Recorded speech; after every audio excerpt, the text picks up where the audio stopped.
Hello everyone, welcome back to my channel. Today we will have a video in a different environment. This is the castle of the Pomeranian Dukes, decorated for the holiday season. Some of those decorations I remember actually, those wings actually, I remember very well from the previous year, but the Christmas tree is very beautiful, isn't it? And there is one of my favorite spots. Maybe I can actually sit there.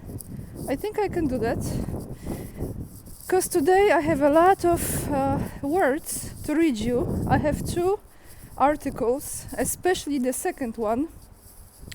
It's very informative. Okay, so look at this. This is my favorite bench. The magical bench.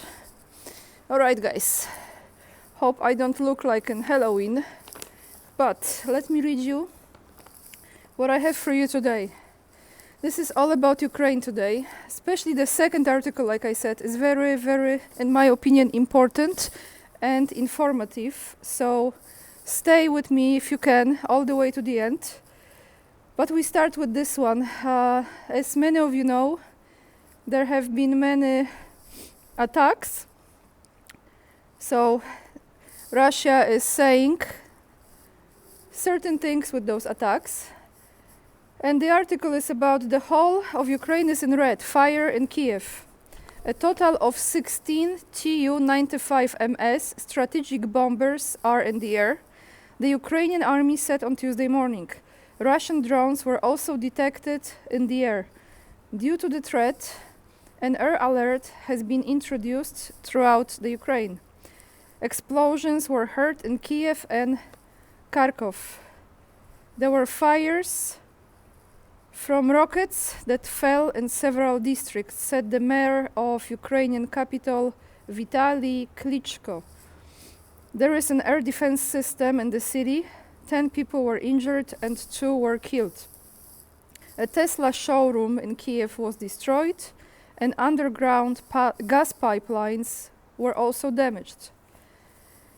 So this is an update about this. You can find the link to this article down below this video, but here is the longest part that I actually want to read you the whole thing, because I think it's very important to have more understanding how those Ukrainian troops are treated and how long they stay on those battalions in the battlefield, how this really looks like. So, the article that grabbed my attention this morning was this one, protests all over Ukraine. And I click on it and I came across those things. They put up Zelensky against the wall.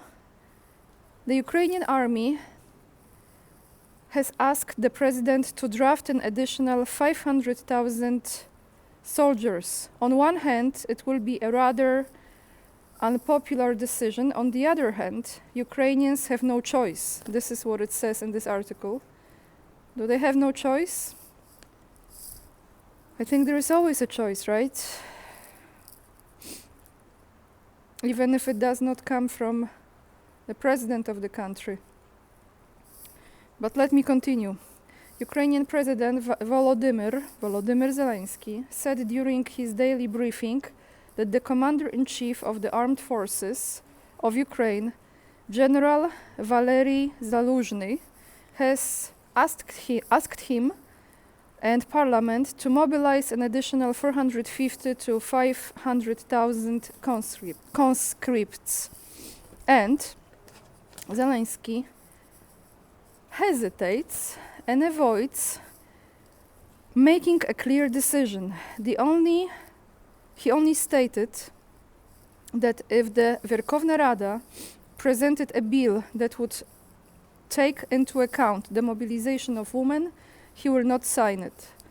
I think I've said this before one of my live streams. I think it was with Scott Ritter and Andrei Martyanov, that I read that he was not willing to sign that if women are to be mobilized, but we see. Zelensky added that the mobilization itself is only one of the problems. Above all, the issue of rotation and leave for combatants must be resolved. Since the end of October, protests have been taking place all across Ukraine, in which the families of soldiers are demanding an increase in frequency of rotation and demobilization after 18 months of service. I also talk about it, I remember, several weeks ago with Scott Ritter. Soldiers at the front are overworked and cannot count on a longer moment of rest. This is important because soldiers are not in their first youth. Due to the desire to protect young men, only people over 27 years of age can be mobilized. Therefore, the average age at the front is much as 40 years old. Such soldiers take longer to regenerate. The key at this point is the rotation of units fighting on the front line. Currently, the 5th Battalion Brigade, the 5th Battalion Brigade fields 3 battalion battle groups at the time, one of which fights, the other provides support, which is to enter combat in the event of operational need. The third one is in resting, and the next 2 are in recovery or on a longer rest. The shift cycle for the first 3 battalions is 3 to 4 days, which allows the remaining 2 battalions to rest for 2 weeks. Brigades, in turn, change depending on the needs, usually every 2 months. Although sometimes brigades spend more than half a year in quieter section. For example, near Avdiivka, soldiers from the 110th Independent Brigade of the Reserve Corps have been defending the city for a year now. Therefore, the section commanders appeal to bring the brigade currently in reserve to the city, including at least 1 more independent artillery brigade to give the overworked soldiers a chance to rest. Just flip the page, guys. And sorry how I read, because sometimes I get really easily distracted by the people passing. But you know me already. So, in this way, Ukrainians can conduct operations for longer with a higher tolerance for equipment and personnel losses. In the second run, this type of lifestyle causes great fatigue among soldiers. They have little other choice because the lack of air support and the high density of engineering obstacles force this type of tactic. Before the war, Ukrainians had 300,000 in all branches of the armed forces soldiers. There were about 1 million in the reserve, of which about 100,000 trained after the 2016 reform. Today, the Ukrainian armed forces number approximately 750,000 soldiers. I don't know how accurate is this, so those of you who have more knowledge, please put in the comments down below. The appointment of the additional 500,000 soldiers will allow for more frequent rotation of brigades and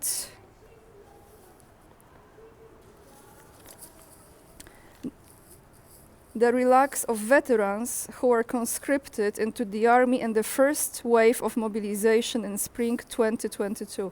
However, this will only be possible in a few months. Ukrainians have problems with training soldiers at the appropriate level. That's why the army tends to dismiss people not after 18 months, but after 24 or even 36 months. So that experienced soldiers stay on the front as long as possible. Can you imagine this? From the beginning, fighting there and seeing it all.